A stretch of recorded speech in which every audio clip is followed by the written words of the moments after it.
Okay. So again, thank you and welcome to our Intro to Publishing webinar. This is the first session of our publishing webinar series. So we do have two other publishing workshops that we will be holding. One will be on February 20th, which is how to get published in journals.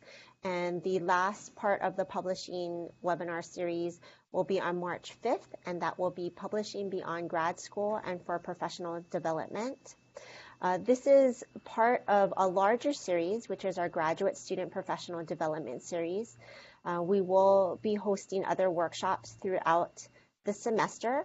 The same way that you registered today for the workshop through Eventbrite is how you would register for our other events if you are interested in participating in those. And today's webinar really is to focus on exploring the world of publishing. So we have our guest speaker, Joel Kasabum, who is the Interim Director and Publisher of the University of Hawaii Press. He's been the Director and Publisher there for 5 years now. He will be providing an overview of the types of opportunities available in publishing, things to consider as you begin your research and prepare for publishing and more.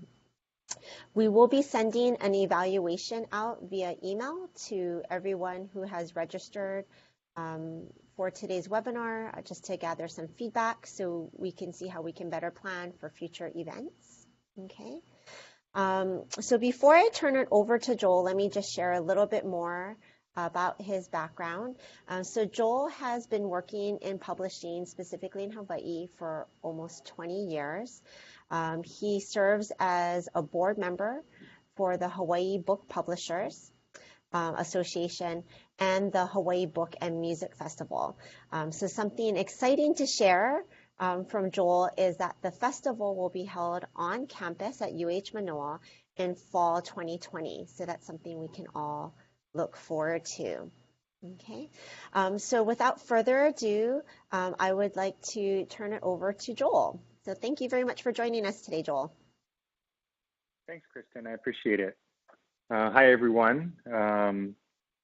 So I will be giving a general overview and introduction to publishing, and specifically academic publishing that you would see, in your academic career at the university or in any university. And the agenda, as outlined in the description of the webinar, I'll be going over the different types of publishing opportunities available. And I'm going to talk specifically about university press publishing, as well as some other types of publishing, how to plan and prepare your research for publishing, and then how your research can be repurposed for various types of publishing. And some of what I'm going to be talking about is early career publishing. Some of it's going to be later career publishing. It just kind of depends. We have a wide gamut of people tuning in, so I'm going to try and cover as much as possible. So some of this may apply to you today, whether you're a master's student, or it may apply to you if you've written your dissertation already and are looking to revise it and get it published, or you're working with your lab supervisor to get a journal article published. So looking at the different types of publishing opportunities available, one of the first places to look for is actually within the university itself. The university has two different repositories, and there are many other places where things are published, but I'm going to talk about these two specifically, Scholar Space and Kahu'alike. And so these are digital repositories on campus that have a collection of the different works of the university published in there. And these can range from master's thesis to dissertations to published books to conference proceedings, image collections, and so forth. And I'm going to go through each of these things together. So this is Scholar Space. Many of you are probably already familiar with Scholar Space. And Kahu'alike, oops. Kahu'ulike is a newer institutional repository at the university. And the nice thing about this repository is it actually has a journals publishing platform built into it. But it has a research unit, center, or department, scholarship, journals, and peer-reviewed series. And then UH Press actually has its own page here where we have our journals and individual book previews on there.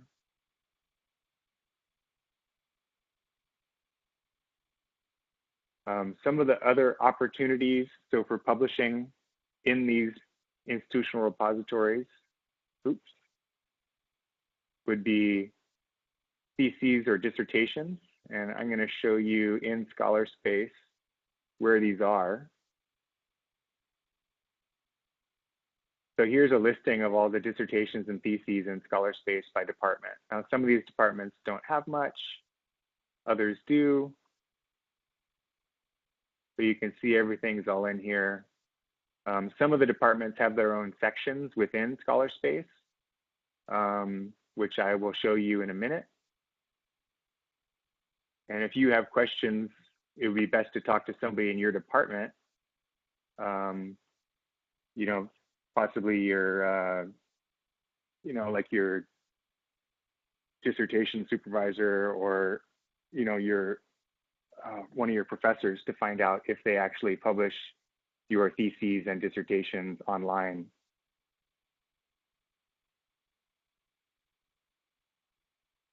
Image collections is another way to publish in institutional publishing. So if you are working with, digital media, images, or other image collections, you can publish those in the institutional repository. And here's a collection. This is Albert Schutz, who is a professor emeritus of linguistics, who has several image collections, some of them from Hawaii, some of them from outside the state. You can see the recent submissions. You can browse the collection by different filters. And so I'm just going to show one here. You can download it.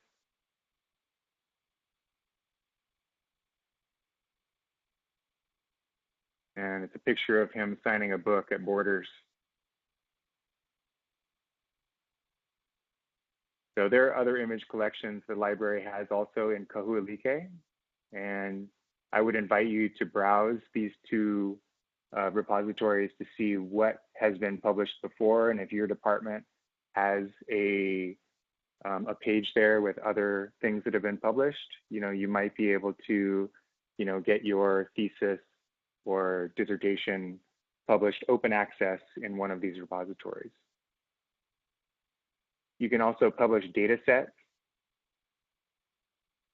One other opportunity is student journals. Now, the university doesn't have a graduate student journal. It would be great if we did, but we do have an undergraduate journal called Manoa Horizons.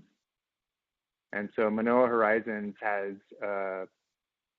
this is the undergraduate research of the University of Hawaii at Manoa.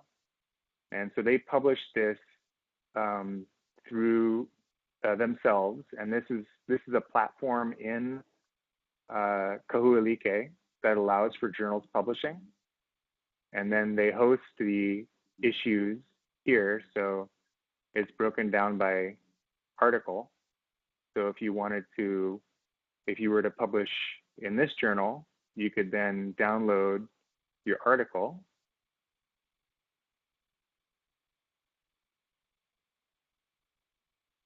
And it would appear here in Kahu'ulike.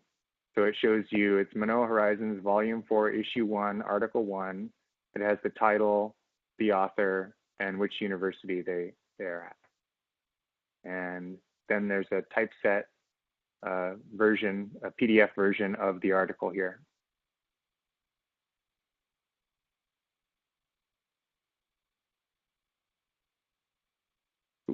Another option for publishing at the university is open educational resources. So OER at the university is essentially publishing textbooks that are then available for free. for use in classrooms. Now, these are mostly written by faculty, but some of the open educational resources may be, classroom materials or other materials used in classes that would otherwise cost money. So I would, if you're interested in open educational resources or publishing a textbook that would then be available for free, then I would look at this website. You can find out more about it here.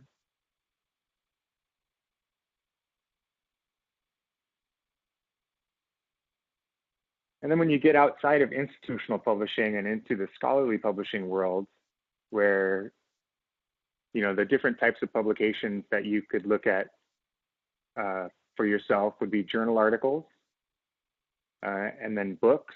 And there are several different types of books that can be published. There's monographs, edited volumes, textbooks and course materials, and reference works.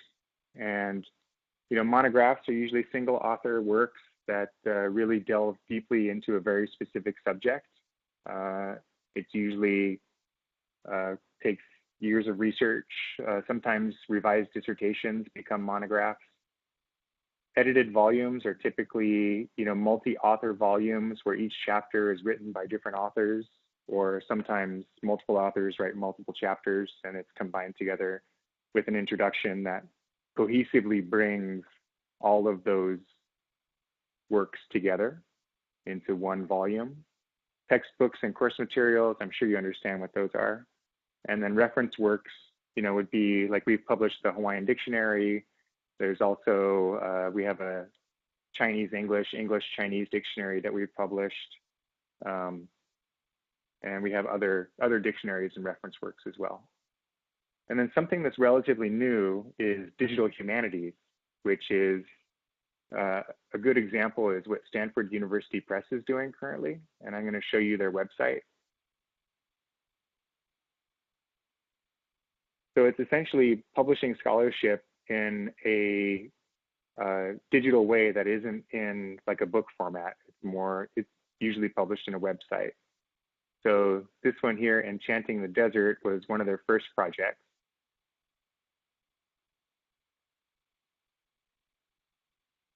And there's a YouTube video. They treat it essentially like a book. And this is the website here. So it's a pattern for production of language of space, or sorry, pattern language for the production of space. And it's a website that goes through the research that was done on the landscape of the desert.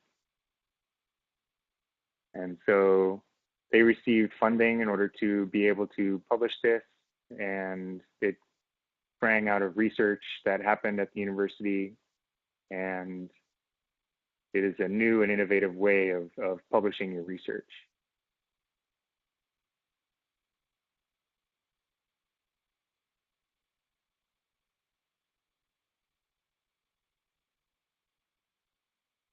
They have interactive maps, pictures that are geotagged, and then you can read all about it here. So if you're looking at doing something innovative, possibly look at doing something in the digital humanities.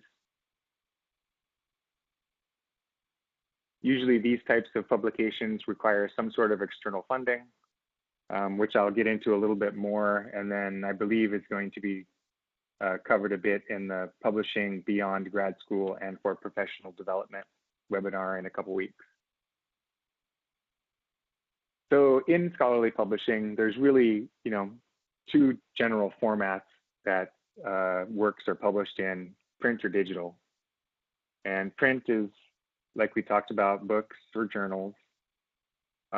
Digital is going to be, ebooks, e-journals, digital humanities. And really there's two different formats of digital. There's paid access and there's open access. Paid access would be, being able to, like a library would subscribe to a digital platform, like for instance, Elsevier or Springer Nature, JSTOR are a few of the platforms that libraries would subscribe to. that cost money. And then open access is freely available digital scholarship that can be downloaded for free. And there's different types of Creative Commons licensing, like copyright licensing, which I believe will be gone over in the Publishing Beyond Grad School and for Professional Development webinar. Open access is great because it's available for free, and therefore the usage is much higher. One of our journals, which has been digitized, everything from 1947 through 2012 has been digitized and put online. And the usage is, it's in the hundreds of thousands of downloads every year because it's made available and for free. So if you have an opportunity to publish in open access, I would say it's a good way to get more usage of your work.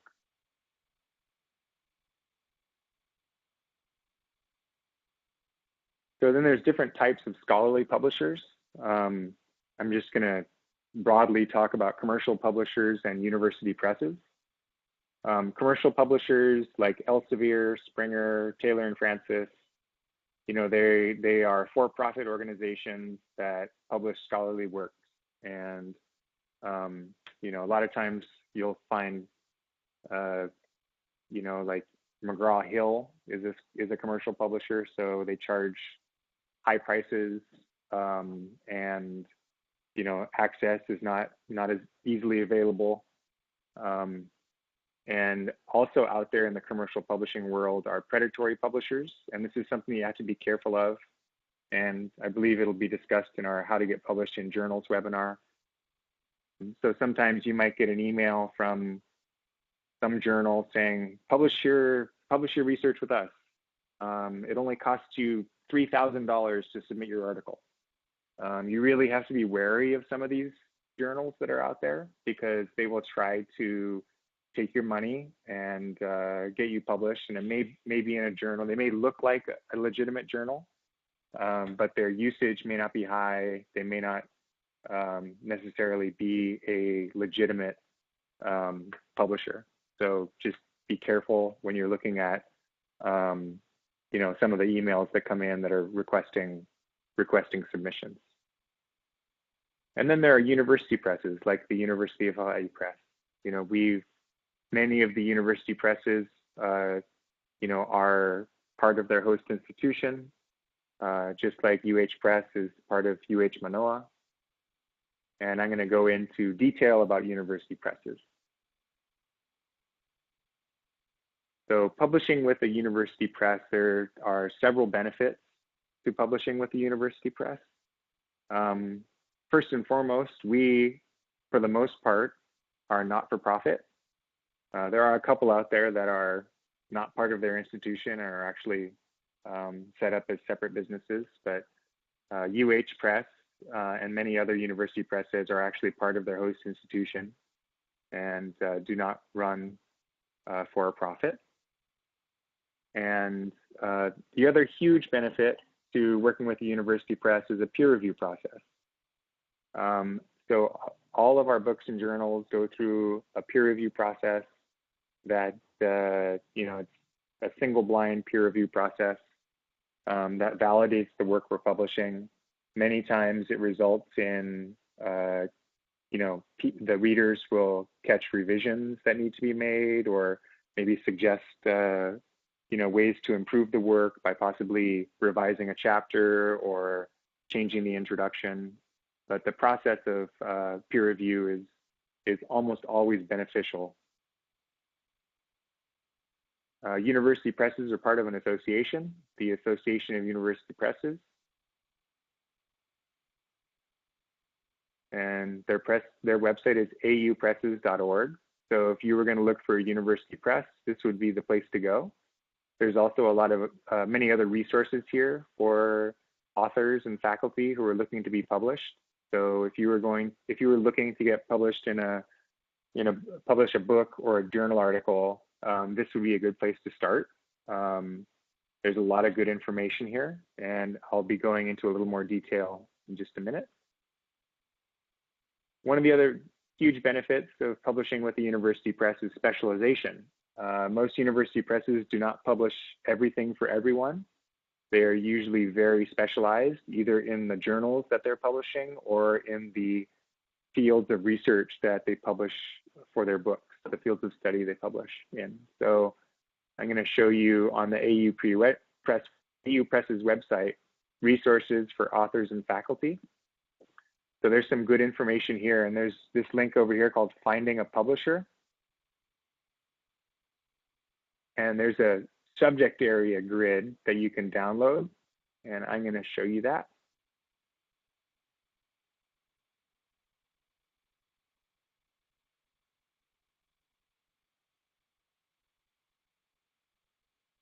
So might be a little hard to see, but it has the different subject areas here on the left, and then it has the university presses listed across the top. So if you were publishing in architecture, you could see Alberta, Amherst, Amsterdam. You know, there's a bunch of different, you can see all the presses that are publishing in architecture. Now, if you're publishing specifically in an area of architecture, like for instance, in Hawaii, you might want to look for a press that publishes architecture in Hawaii.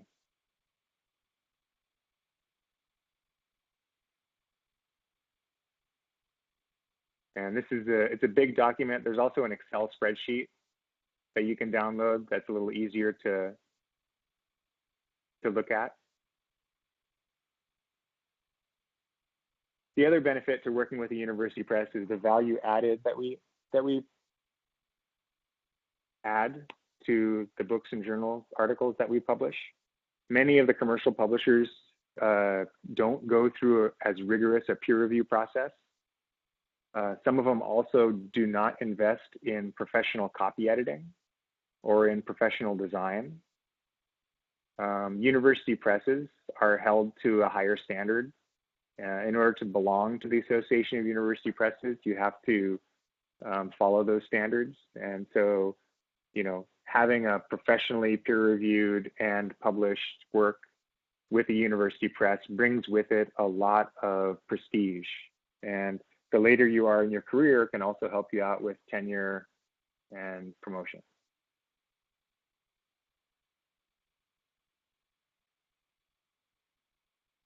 And then briefly, I'm going to talk a little bit about UH Press, and just so you understand what we do and the history of the press and what our specialties are. So we were established in 1947 by the Board of Regents, and the first book we published was The Hawaiian Kingdom by Ralph Kuykendall, whose hall, there's a hall named after him on Kuykendall on campus. The first journals we published were Philosophy East and West and Pacific Science. And this picture off to the right is the editor of Pacific Science handing a copy to the director of UH Press.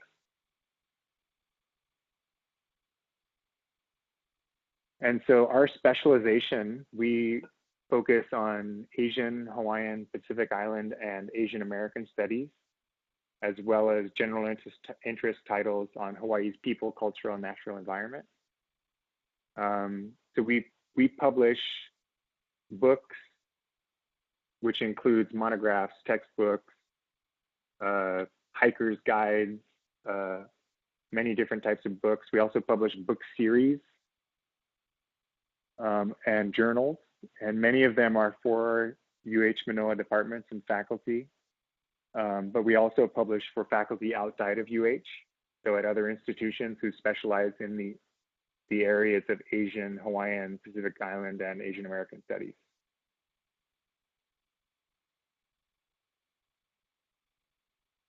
Since 1947, we've published over 5,000 books and journal issues.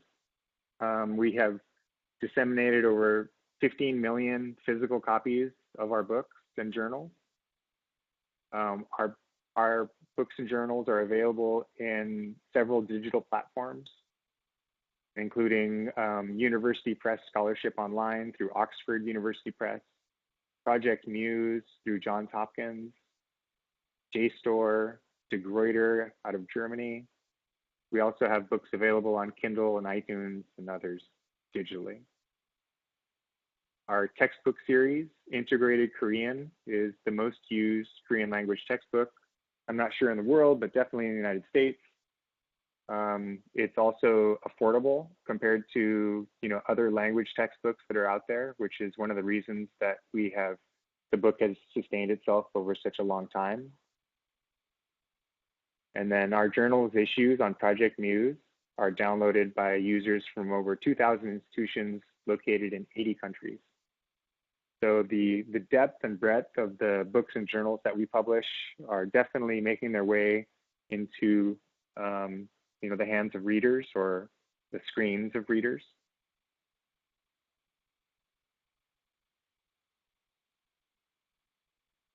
And now really planning and preparing your research for publishing. Really, the first thing you should do is envision what it is your research is and how it should be published. So if it's a master's thesis, you might think of possibly repurposing it or getting it published in the institutional repository through your department. If it's your dissertation, and you're later in your career, you might think about revising it and having it published as a book. You also might repurpose or use some of your research in a journal article, a book chapter if you know somebody who's publishing a book who needs a chapter written, or an edited volume. That would be one way. Is you could be the editor of an edited volume where your work could be highlighted, and you could ask the other colleagues to write chapters in that volume. Or if you think that your work is a candidate for possibly digital humanities, that's another way. So knowing ultimately the final format of how your research should be disseminated is really the first step, because that's going to kind of guide you along the path.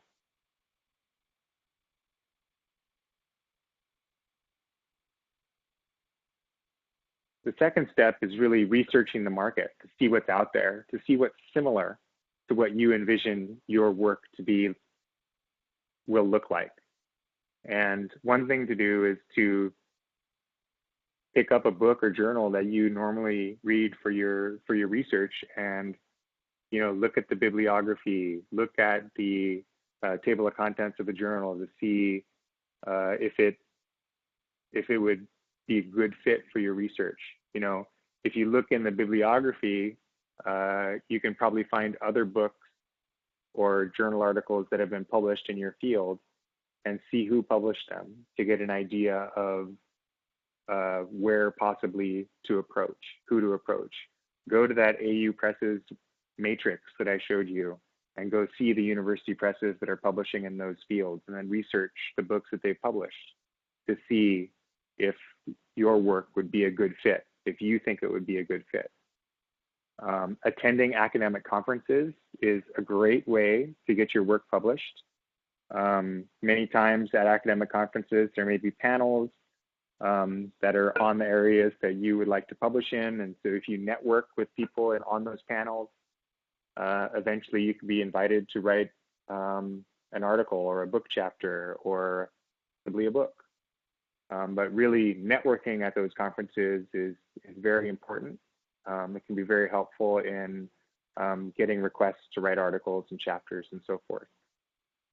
And then also subscribing to listservs in your field. Many times, editors of journals, managing editors or associate editors or editors may email out to listservs and make a request for articles. And if your research fits in that particular area, it can be super helpful for you, because if they're requesting something to be written in an area that you've already written something on, you can definitely look at submitting it for publication.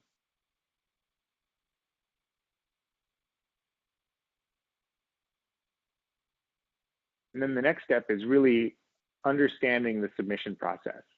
So it's really, once you've determined the format that it's going to be published in and some potential publishers that you want to submit it to, or one particular publisher or journal that you want to submit your work to be published, one of the first steps would be to go to their website. And so I'm going to show you the UH Press website. And so this is our author guidelines page. It talks about what we publish, how to submit your book query, proposal, or manuscript. It gives you a list of the different editors and the areas that they acquire books in. Description of the proposals accepted for further review, the peer review process, and then how manuscripts are accepted for publication. And so this gives you an outline. If you're going to submit a book to UH Press, this outlines everything for you. I'll also give you an example of a journal. This is the journal Pacific Science that we publish. And so on our site, we have author guidelines. And so it tells you to send it to the editor-in-chief, Kurt Daler. And then it tells you the form, the general submission guidelines, the format of the manuscript, how to format it, writing an abstract, formatting your text, your citations, all the different requirements for getting your article ready for submission. So this is one of the key parts, because when you submit your article or your book, you definitely want to make sure that you're following their guidelines and that you've read through it in detail, so that you're not wasting your time or anyone else's time by submitting it in the wrong format, or submitting it to a journal that doesn't necessarily accept that specific type of article. So understanding the submission process is hugely important. And if you have questions, I would invite you to, once you've found the journal or book publisher that you're looking to submit to, if you cannot find information on their website, ask an editor. So if you know that the editor is that acquires in your field of research is a certain person, you could email them or call them and ask questions about the submission process. I have funding here as a question mark, because many times if you're required to publish open access, you may be required to pay an article processing charge to get your article published open access. And if you're looking to publish a book that is heavily illustrated, that has a lot of images, that needs to be in 4-color, you may be asked to provide a subvention. So knowing that as part of the submission process is important, because as you submit your proposal or your article to a publisher, it's important to note that. And you would note that in your proposal or cover letter. So that's the next step, which is writing a convincing proposal or cover letter. So, I showed you the guidelines for submitting a book to UH Press and the guidelines for submitting a journal article to Pacific Science. The editors' names were clearly stated on the website. So when you submit your proposal or cover letter to a publisher or a journal, you want to make sure that you're addressing that person personally. It makes it, much more personal for them to receive something to them, as opposed to just a blanket email to whom it may concern type of letter or email. You want to state the name of your work, the authors and contributors if it's a multi-author volume, the reason behind your interest in the research, and the major findings. You also want to address how your work fits into the aim or scope of the publisher's list or the specific journal. It may be obvious, but it's also good to add that in there, just to say, it fits in the journal because, X, Y, and Z, and you publish in X, Y, and Z. And you also want to state that your work is original and not being submitted elsewhere. Now, this is important, not being submitted elsewhere, because when you submit your book or manuscript or article to a publisher, you want to make sure that you're not submitting it to a bunch of publishers at the same time. You just want to do one at a time and go through the process of being accepted or rejected by each individual publisher first before submitting it out to a bunch of different publishers. It's pretty much standard practice to only submit to one publisher or journal at a time.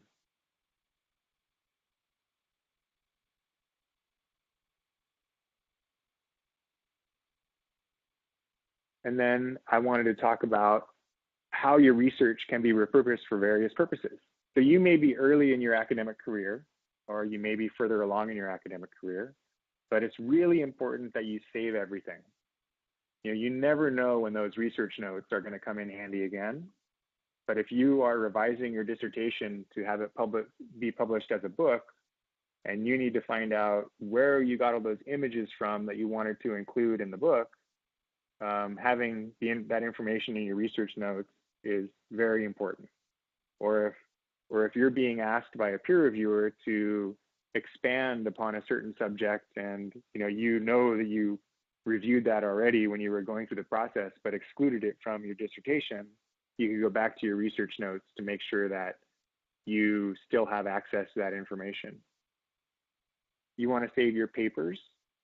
And, a lot of times I have a friend who's, asked to write articles for journals on occasion, and she will sometimes go back to papers that she wrote when she was in grad school. She's a professor now, and, she just revises those papers to, match what's being requested of her. So she's repurposing the information that she's already written, so she doesn't have to completely start from scratch. The same thing goes for theses. You can repurpose a master's thesis into a journal article, or a dissertation can be revised and published as a book. You can also publish them as book chapters if they're edited. And then if you publish in a journal, if you get something published in a journal, it's very important that you save everything that you have, because later on you may be writing a book and go, gosh, that journal article I wrote, 5 years ago would be perfect for this chapter. And then you could revise it and republish it as a chapter in a book. The other thing to save as you're going through your research, if you're coming across images that are, let's say, from an archive where it's not,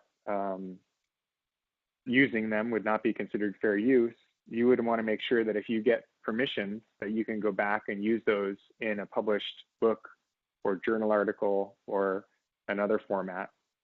So if you were going to publish your thesis in the institutional repository, you would want to make sure that the images that are in that thesis are allowed to be published digitally and shared. So saving information on the image permissions is very important. So if you had images that you used in your dissertation and then 10 years later decided to revise it and have it published as a book, if you could go back and find all those image permissions easily, it would save you a lot of time and effort at the time of publication, because the publishers need to ensure that all of the images that are being used in the book you've received permission for. So it's, again, I can't reiterate this enough, save everything, because you never know when you're going to need it later in your career. And that's really repurposing your research for various purposes. And now I'd like to open it up for questions and answers. Thank you so much, Joel. Okay, so at this time, if you do have a question for Joel Kosoblum, please go ahead and type your question in the chat box. There's a feature in the upper right-hand corner of your screen, and I will go through the questions.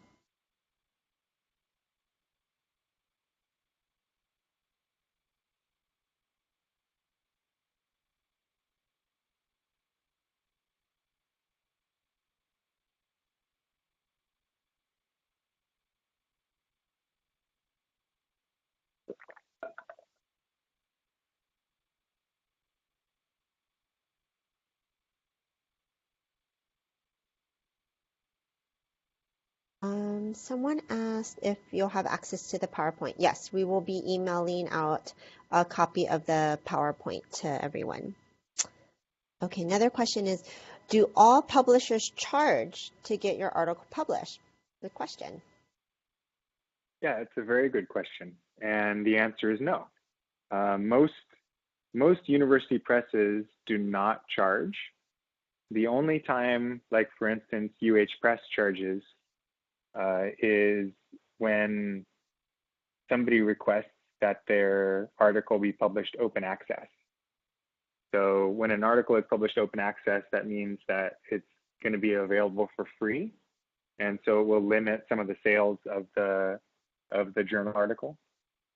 And then, so that's specifically for journals. There are some commercial publishers that are open access as well, and they sometimes charge much higher rates for publishing or for article processing charges. And there's different types of open access models that will be discussed further in the How to Get Published in Journals webinar. They talk about gold open access, green open access, and so forth.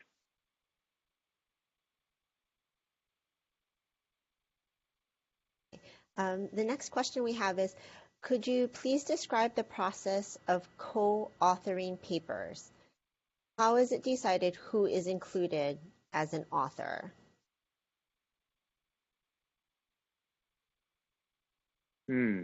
Well, it's a little tough because if somebody has written a portion of it, then it should definitely be noted. We've actually run into problems before where somebody said that they were the author of something, and then somebody else revised it, and their name was on the book, but they didn't like that their work had been revised. So it's kind of a difficult situation, and I think each case would probably be treated differently. But specifically, if you are working with somebody on a project and you both authored it, then it's important that both authors are cited as the author. Sometimes you might be working with like a lab supervisor who would be the main author, and then you would be a contributor. It just kind of it depends on the situation. Sorry if that's kind of not a direct answer, but every case I think is different. Okay, Joel, next question is, what's the advantage of choosing to publish as open access versus not publishing open access? One of the benefits of publishing open access, I mean, it's a big debate right now because there's kind of a balance in publishing that publishing in open access typically means that your work will be disseminated further, like more people will see it. It's just more freely available. It's going to show up in search engines more. When people search for a specific phrase within the work, it's going to be searchable by Google. So everything in there is going to be just more discoverable. Publishing in a non-open access environment many times means that your work will be included in a collection that libraries would subscribe to. So for instance, if you were publishing specifically in, let's say, like Asian studies, and one of your books, you wrote a book that was published by a university press that was publishing digitally through subscription model, there are university libraries that subscribe to those paid subscriptions. So there's already a built-in audience within those libraries where your work is going to show up. So I am all for publishing in open access. I think it's one of the best ways to publish. Just something to realize though is that the publishing process, just because it's published for free, like and available for free, doesn't mean that it doesn't cost money to publish. So many times if you want to publish open access, it may end up costing you, or you need to get a grant to cover the cost of publication. Okay, I'm gonna skip to another question because it ties really well with how you ended that, Joel. So what general fellowships, or I think they're also asking about funding opportunities, would you recommend for writing and publishing? Are there any out there that you might be able to suggest? Yeah, the National Endowment of Humanities has publication grants that you can apply for, and you may be able to get funding to help publish it, or if you are faculty, you can actually get a course release to work on your publication. And then there are other grants out there that can tie off of that. So if you receive an NEH fellowship for a publication, the NEH may then also grant to the publisher funding to publish that work as open access. And also tied into open access, Joel, can you publish your work first, then later publish it in open access? Yes, you can. So there are several grants that are available out there that allow you to do this. And we have done this with some of our books. One in particular is Broken Trust by Sam King and Randy Roth. So that was published, I think around 2006 as a print book. And then a few years ago, Randy Roth approached me and asked if we could publish it as open access.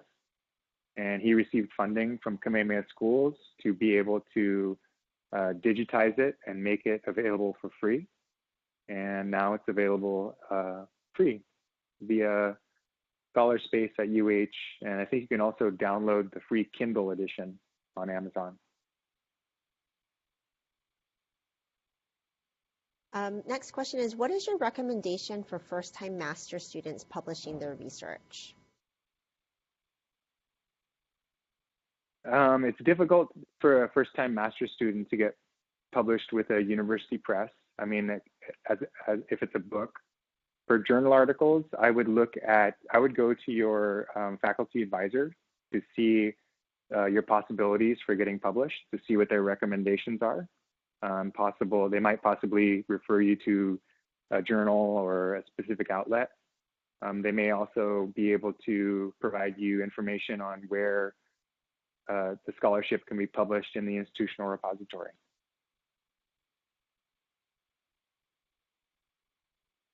Thank you. Someone was asking a technical question about the webinar, if this will be made available later. We do send out a link to the recorded webinars, and then if possible, we'll try to get it published on our YouTube channel as well. But at the very least, we send out a copy of the webinar as soon as it's available. We do check for quality of the recording. If for any reason the quality is poor, unfortunately, we're unable to distribute it. Okay, other questions?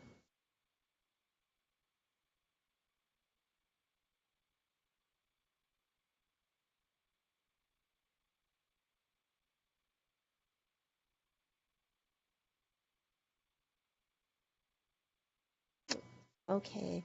Are there any data sets you can cover under this section called Opportunities for Institutional Publications?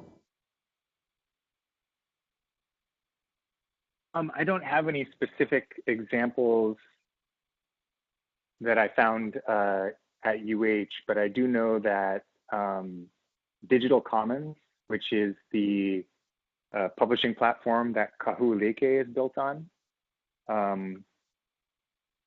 has the ability to store data sets. So if you were to want to publish a data set, you could approach the library or through your department to get your data set published in the department page. So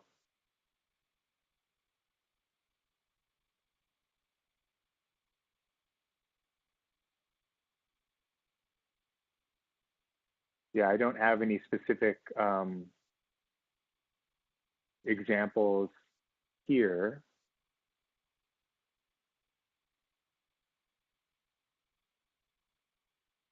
Yeah, because the library, most of their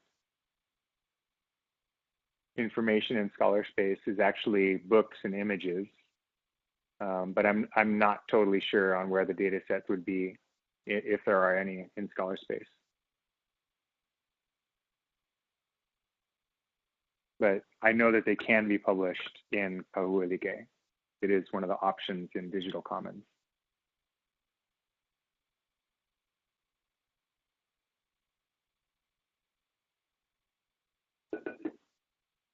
Okay, I think we have time for one or two more questions if anyone has anything else they'd like to ask.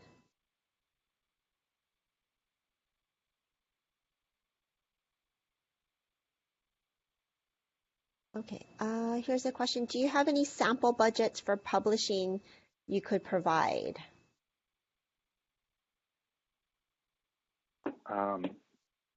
Sample budget.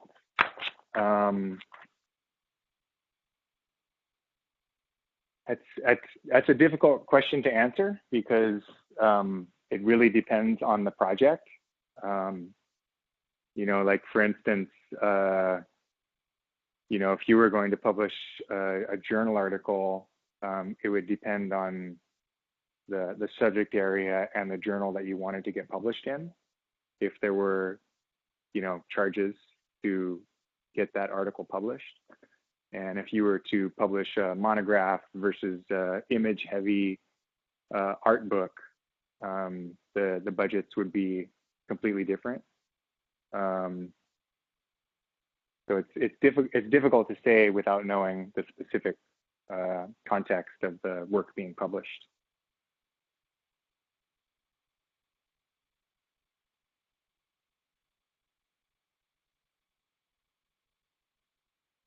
Thank you. Any last questions? One more question?